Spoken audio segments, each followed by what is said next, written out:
Usually a good wine shop has a great table dedicated to that, which makes things easier. I think the Beaujolais category is outstanding for that. Domaine Rouet does an outstanding job, and they usually fly under the radar. For sparkling wines, I think there's some really great domestic stuff, Caraccioli. In general, I think Portugal is one of the greatest values in the wine world. They have an immense history.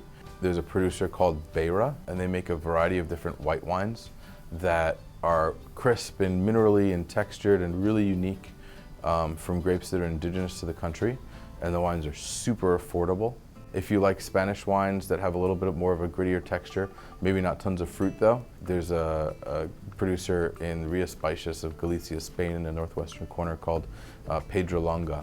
And they make a red called Tinto DoUmia, which is outstanding and really affordable. There's a producer, Guimaro, in an area known as Ribera Sacra, not too far, that does another great wine for a super affordable price.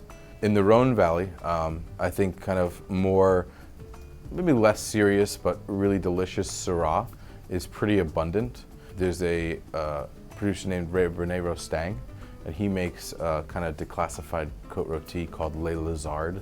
Alain Graillot makes an outstanding Crozes-Hermitage, which is an area next to the hill of Hermitage. You can also find Côte du Rhône bottlings from people like Michel Augier in that area that's really affordable. And if you can get your hands on it, Domaine Jamay, which is my favorite producer.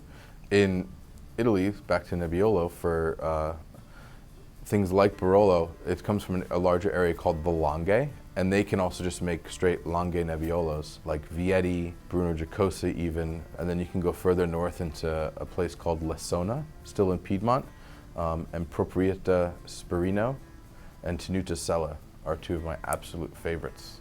For Riesling, I think there's a lot of people that make really great affordable wines.